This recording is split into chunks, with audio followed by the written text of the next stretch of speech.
So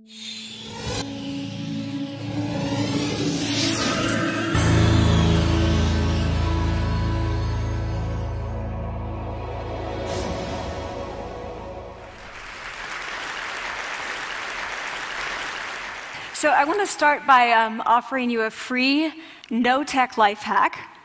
And all it requires of you is this, that you change your posture for 2 minutes. But before I give it away, I want to ask you to right now do a little audit of your body and what you're doing with your body. So how many of you are sort of making yourselves smaller? Maybe you're hunching, crossing your legs, maybe wrapping your ankles. Sometimes we hold on to our arms like this. Sometimes we spread out. I see you. So I want you to pay attention to what you're doing right now. We're going to come back to that in a few minutes, and I'm hoping that if you sort of learn to tweak this a little bit, it could significantly change the way your life unfolds.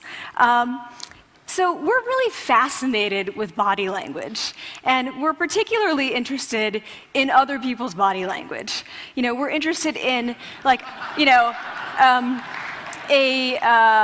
an awkward interaction, or a smile, or a contemptuous glance, or maybe a very awkward wink, or maybe even something like a handshake. Here they are arriving at number 10, and look at this lucky policeman gets to shake hands with the President of the United States. Oh, and here comes the Prime Minister of it. No.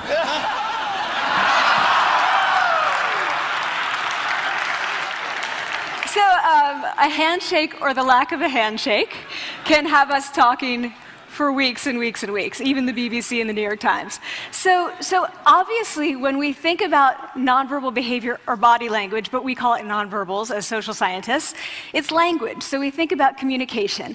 When we think about communication, we think about interactions. So what is your body language communicating to me? What's mine communicating to you? And there's a lot of reason to believe that this is a valid way to look at this. So social scientists have spent a lot of time looking at the effects of our body language or other people's body language on judgments. And we make sweeping judgments and inferences from body language.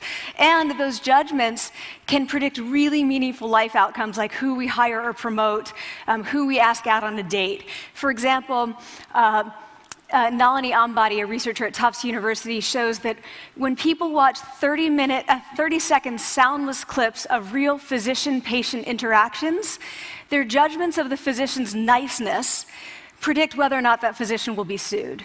So it doesn't have to do so much with whether or not that physician was incompetent, but do we like that person and how they interacted? Even more dramatic, Alex Todorov at Princeton has shown us that judgments of political candidates' faces in just 1 second predict 70% of US Senate and gubernatorial race outcomes. And even, let's go digital, emoticons used well in online negotiations can lead you to claim more value from that negotiation. If you use them poorly, bad idea, right? So when we think of nonverbals, we think of how we judge others, how they judge us, and what the outcomes are. We tend to forget, though, the other audience that's influenced by our nonverbals, and that's ourselves. We are also influenced by our nonverbals, our thoughts and our feelings and our physiology. So what nonverbals am I talking about? I'm a social psychologist, I study prejudice, and I teach at a competitive business school. So it was inevitable that I would become interested in power dynamics. I became especially interested in nonverbal expressions of power and dominance. And what are nonverbal expressions of power and dominance? Well, this is what they are. So in the animal kingdom, they are about expanding. So you make yourself big, you stretch out, you take up space, you're basically opening up. It's about opening up. And this is true across the animal kingdom. It's not just limited to primates, and humans do the same thing. So they do this both when they have power sort of chronically, and also when they're feeling powerful in the moment. And this one is especially interesting because it really shows us how universal and old these expressions of power are. This expression, which is known as pride, Jessica Tracy has studied, she shows that people who are born with sight and people who are congenitally blind do this when they win at a physical competition. So when they cross the finish line and they've won, it doesn't matter if they've never seen anyone do it, they do this. So the arms up in the V, the chin is slightly lifted. What do we do when we feel powerless? We do exactly the opposite. We close up, we wrap ourselves up, we make ourselves small. We don't want to bump into the person next to us. So again, both animals and humans do the same thing. And this is what happens when you put together high and low power. So what we tend to do when it comes to power is that we complement the other's nonverbals. So if someone's being really powerful with us, we tend to make ourselves smaller. We don't mirror them, we do the opposite of them. So I'm watching this behavior in the classroom, and what do I notice? I notice that MBA students really exhibit the full range of power nonverbals. So you have people who are like caricatures of alphas, like really coming into the room. They get right into the middle of the room before class even starts, like they really want to occupy space. When they sit down, they're sort of spread out. They raise their hands like this. You have other people who are virtually collapsing when they come in. As soon as they come in, you see it. You see it on their faces and their bodies, and they sit in their chair and they make themselves tiny, and they go like this when they raise their hand. I noticed a couple things about this. One, you're not going to be surprised. It seems to be related to gender. So women are much more likely to do this kind of thing than men. Women feel chronically less powerful than men, so this is not surprising. But the other thing I noticed is that it also seemed to be related to the extent to which the students were participating and how well they were participating. And this is really important in the MBA classroom because participation counts for half the grade. So business schools have been struggling with this gender grade gap. You get these equally qualified women and men coming in, and then you get these differences in grades, and it seems to be partly attributable to participation. So I started to wonder, okay, so you have these people coming in like this, and they're participating. Is it possible that we could get people to fake it, and would it lead them to participate more? So my main collaborator, Dana Carney, who's at Berkeley, and I really wanted to know, can you fake it till you make it? Like, can you do this just for a little while and actually experience a behavioral outcome that makes you seem more powerful? So we know that our nonverbals govern how other people think and feel about us. There's a lot of evidence, but our question really was, do our nonverbals govern how we think and feel about ourselves? There's some evidence that they do. So, for example, when we smile when we feel happy, but also when we're forced to smile by holding a pen in our teeth like this, it makes us feel happy. So it goes both ways. When it comes to power, it also goes both ways. So when you feel powerful, you're more likely to do this, but it's also possible that when you pretend to be powerful, you are more likely to actually feel powerful. So the second question really was, so we know that our minds change our bodies, but is it also true that our bodies change our minds? And when I say minds, in the case of the powerful, what am I talking about? So I'm talking about thoughts and feelings and the sort of physiological things that make up our thoughts and feelings, and in my case, that's hormones. I look at hormones. So what do the minds of the powerful versus the powerless look like? So powerful people tend to be, not surprisingly, more assertive and more confident, more optimistic. They actually feel that they're going to win even at games of chance. They also tend to be able to think more abstractly. So there are a lot of differences. They take more risks. There are a lot of differences between powerful and powerless people. Physiologically, there also are differences on two key hormones, testosterone, which is the dominance hormone, and cortisol, which is the stress hormone. So what we find is that high-power alpha males in primate hierarchies have high testosterone and low cortisol, and powerful and effective leaders also have high testosterone and low cortisol. So what does that mean? When you think about power, people tended to think only about testosterone because that was about dominance. But really, power is also about how you react to stress.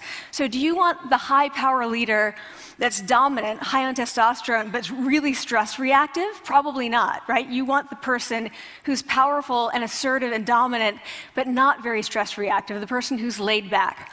So we know that in primate hierarchies, if an alpha needs to take over, if an individual needs to take over an alpha role sort of suddenly, within a few days, that individual's testosterone has gone up significantly and his cortisol has dropped significantly.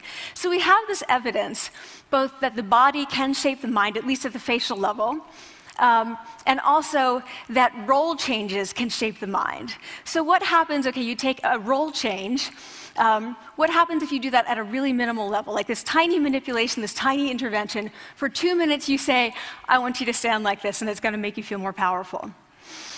So this is what we did. We decided to bring people into the lab and run a little experiment. And these people adopted for 2 minutes either high power poses or low power poses. And I'm just going to show you 5 of the poses, although they took on only 2. So here's one, a couple more. This one has been dubbed the Wonder Woman by the media. Here are a couple more. So you can be standing or you can be sitting. And here are the low power poses. So you're folding up, you're making yourself small. This one is very low power. When you're touching your neck, you're really kind of protecting yourself. So this is what happens. They come in, they spit into a vial.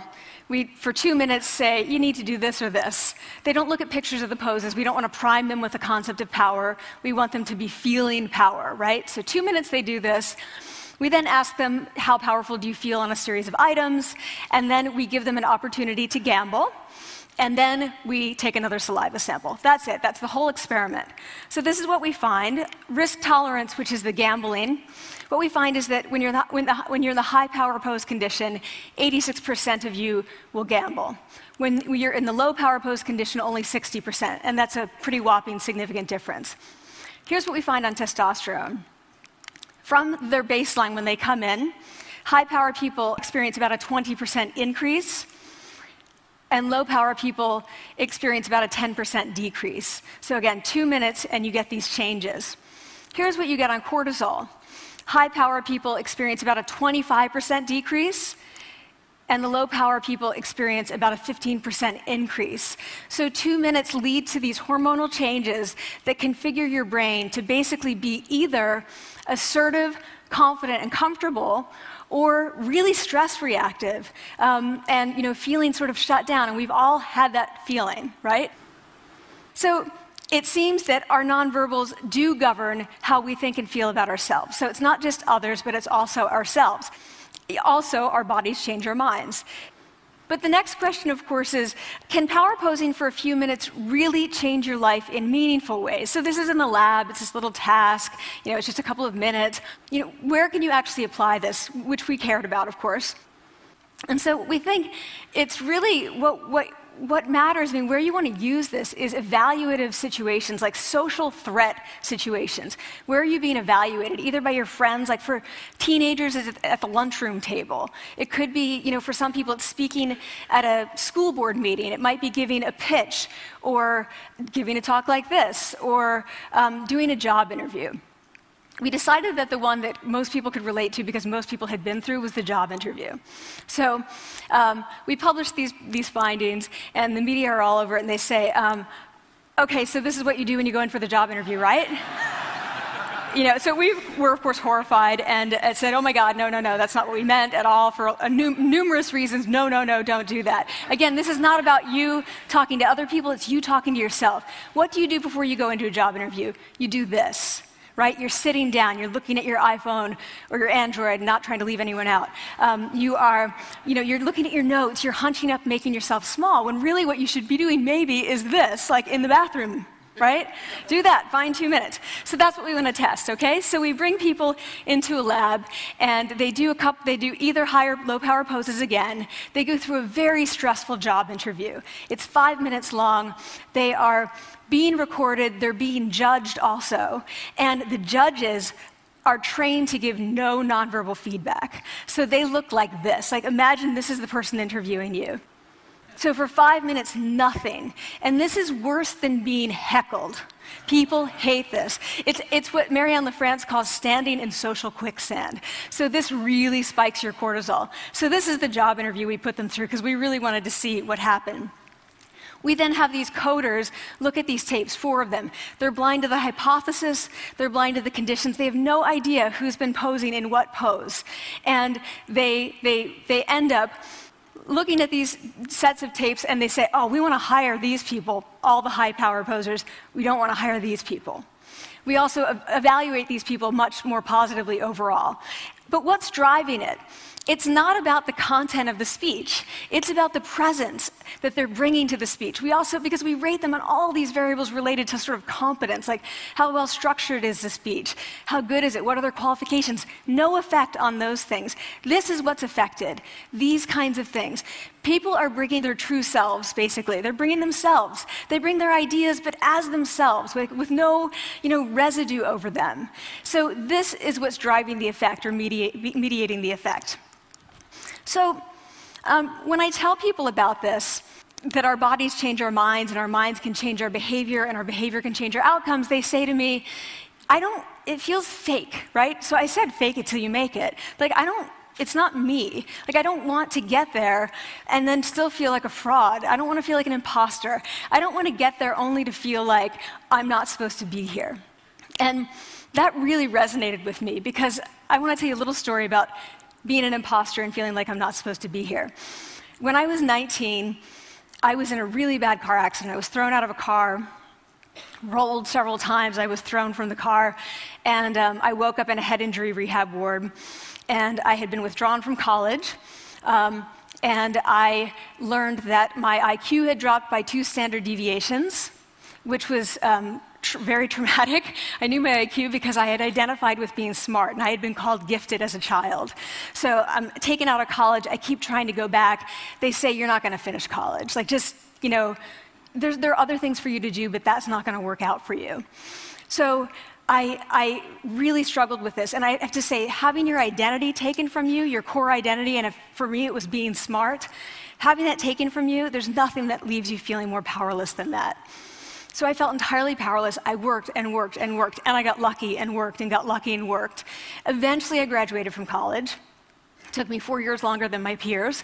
And I convinced someone, my angel advisor, Susan Fisk, to take me on. And so I ended up at Princeton, and I was like, I am not supposed to be here. I am an imposter. And the night before my first year talk, and the first year talk at Princeton is a 20-minute talk to 20 people. That's it.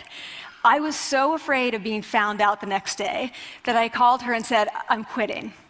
She was like, you are not quitting, because I took a gamble on you and you're staying. You're going to stay, and this is what you're going to do. You're going to fake it. You're going to do every talk that you ever get asked to do. You're just going to do it and do it and do it, even if you're terrified and just paralyzed and having an out-of-body experience, until you have this moment where you say, oh my gosh, I'm doing it. Like, I have become this. I am actually doing this. So that's what I did. 5 years in grad school. A few years, I'm at Northwestern. I moved to Harvard. I'm at Harvard. I'm not really thinking about it anymore, but for a long time I had been thinking, not supposed to be here, not supposed to be here. So at the end of my first year at Harvard, a student who had not talked in class the entire semester, who I had said, look, you got to participate or else you're going to fail, came into my office. I really didn't know her at all. And she came in totally defeated, and she said, I'm not supposed to be here.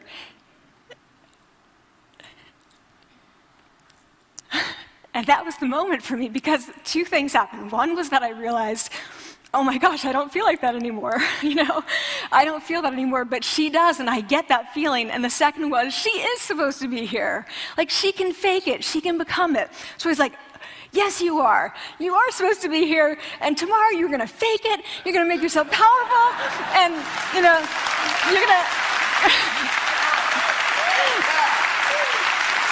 and you're going to go into the classroom, and you are going to give the best comment ever, And she gave the best comment ever. And people turned around, they were like, oh my God, I didn't even notice her sitting there, She comes back to me months later, and I realized that she had not just faked it till she made it, she had actually faked it till she became it.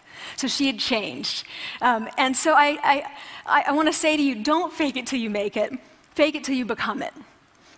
It's not do it enough until you actually become it and internalize. The last thing I want to leave you with is this. Tiny tweaks can lead to big changes.